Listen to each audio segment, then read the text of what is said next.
BJP এত বড় সাহস বলে কিনা 3 মাস বাদে লক্ষ্মীর ভান্ডার বন্ধ করে দেব।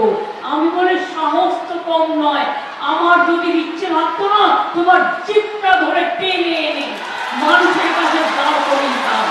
না, মুখ্যমন্ত্রী মিথ্যে প্রচার করছে।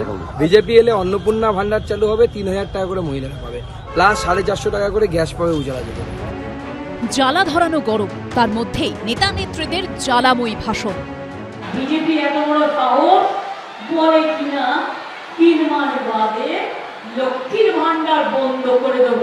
আমি বলে সাহস তো কম নয়, আমার যদি ইচ্ছে থাকতো না তোমার জিপটা ধরে টেনে এনে মানুষের কাছে দাঁড় করিয়ে দিতাম। কিন্তু তোমাদের মতো ভাষায় আমিও কথা বলি না, তাই আমি জিপ ধরে টানার কথা বলবো না। ভাষা কন্ট্রোল করো। প্রধানমন্ত্রী কোনো বলেন মিথ্যে কথা বলছেন এবং মুখ্যমন্ত্রী মিথ্যেবাদী, সেটা প্রমাণিত হয়ে গেছে। দিনারা সবাই বিজেপির এক নেত্রী বলছেন ক্ষমতায় এসে লক্ষ্মীর ভান্ডার বন্ধ করে দেবে। এটা নিয়ে তৃণমূলের ব্যাপক প্রচারে যোগ হয়েছে। বিজেপি কোনো নেত্রী ওই ধরনের কথাই বলেনি। আর বিজেপির কোন একটা ছোট নেত্রী কি বললো সেটা নিয়ে মুখ্যমন্ত্রী বলছে, তাহলে মুখ্যমন্ত্রী কতটা অসহায় বোঝা যাচ্ছে। যেখানে জীবের টানের প্রশ্ন, সেখানে আমার জীব দিয়ে কোনো কথা বলা উচিত না।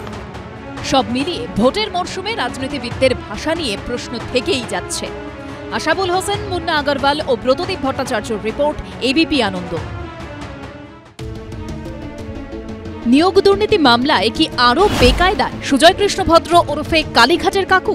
ভোটের গনগনে উত্তাপের মধ্যে সামনে চলে এলো এই প্রশ্ন।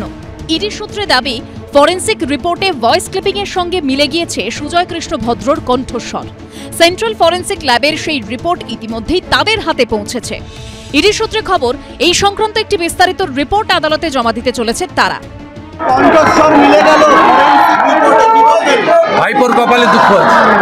ইডি যদি কোনো রকম কোনো দাবি করে থাকে ইডি জানাবে কোর্টে। আর আমি তো লড়ছি সুপ্রিম কোর্ট, হাইকোর্টে। ইডি ক্ষমা চেয়েছে সুপ্রিম কোর্টে আমাকে এয়ারপোর্টে আটকেছে বলে। ইডিকে ক্ষমা চাইতে হয়েছে সুপ্রিম কোর্টে, এটা মাথায় রাখবেন। গ্রেপ্তারের আগে সুজয় কৃষ্ণ ভদ্রর মুখে শোনা যায় সাহেবের প্রসঙ্গ, জানিয়ে আক্রমণ শানাতে শুরু করে বিরোধীরা। লিপস অ্যান্ড বাউন্সে তো আমি চাকরি করি, সেই জন্য হয়তো ঘুরে ফিরে আমার নামটা আসছে। আমার যে সাহেব, পৃথিবীর কারোর ক্ষমতা নিতে তাকে ছোঁবে। সাহেবকে আমার সাহেব অভিষেক ব্যানার্জি। কাকু ভাইপো সবাই যাবে, চিন্তা করছেন না। কাকু ভাইপো দল বেঁধে যাবে।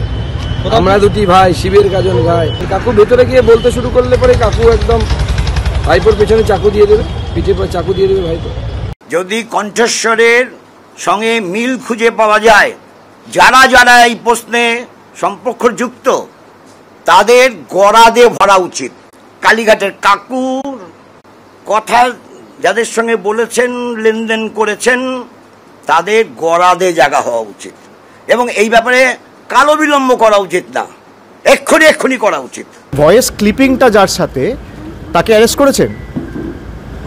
তাকে তো অ্যারেস্ট করেনি। যার সাথে কথা, তাকে অ্যারেস্ট করেছে কি সেটা তো ইডি বলতে পারবে।